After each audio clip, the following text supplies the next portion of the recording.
Hi, my name is Austin Matter, and I'm a data scientist, and I care about public policy. So the focus of my project was to improve the efficiency of low-income housing programs, which happens to be of particular relevance to Austin, Texas currently because of rising housing costs and the resulting increase in homelessness. And so now is a good time for the city to focus on efficiency and effectiveness of low-income housing programs in order to avoid a situation like San Francisco, who's seen soaring housing prices and as a result an increase in homelessness. So to sort of grapple with these issues, my project focused on two main questions. The first one, can geospatial data be used to to help plan low-income housing programs?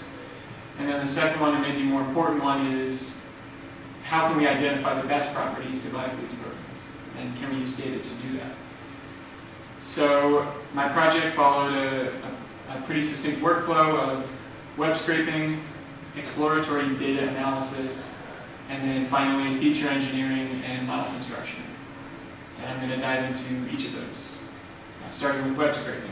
I scraped Trulia.com, which is an online real estate database, and I was able to generate 140,000 data points, which each represented properties and property values within the city of Boston.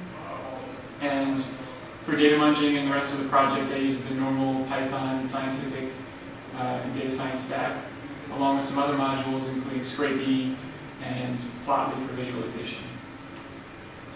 So once I had my data, I identified the main factors that I wanted to include within my model. The first one being price efficiency, and the second two being measures of effectiveness. I wanted to include a measure that would minimize the distance of each property to public transportation, and I wanted the model to also recognize that we needed to maximize the dispersion between two different properties within the program in order to avoid creating a housing project which could increase local crime and affect education rates. So, to nobody's surprise, downtown Austin had the priciest real estate, and as you move north and south, that began to increase. I also got data for bus stops and public transportation from the city of Boston and was able to plot it on the map here. And as you can see, it follows a similar trend of being more densely packed down in downtown, and as you move north and south, it becomes more sparse, which becomes reflected in the model. And finally, to address dispersion, I used a clustering algorithm and clustered my 140,000 properties based on latitude and longitude. So I have here plotted the 15 centers of those clusters based on latitude and longitude. So this is really a spatial plotting. And by doing that, I've created waypoints that I can use to measure the dispersion, the difference between one property and the other as far as distance. So having done that, I successfully did that by using a silhouette score, which is a measure of cluster quality and coherence. And long story short, as a silhouette score is maximized, so is similarity within a cluster. So larger silhouette score is better, and 15 clusters generated the largest silhouette score for me. So I went with that. Having successfully done that, I then needed to compute a metric by which I would be evaluating each of these properties. And so to do that, I normalized price per square foot, then I normalized the minimum distance from each property to public transportation, and finally normalized the mean distance to those cluster centers that I had plotted. And I added those all together to get an importance ranking, which I used to then rank each of these properties as far as primeness.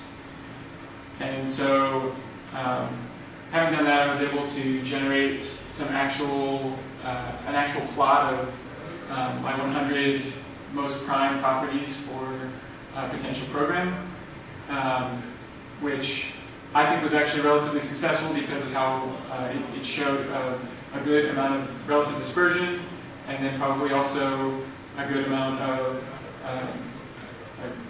a good placement to, within relation to public transportation and dispersion or price efficiency.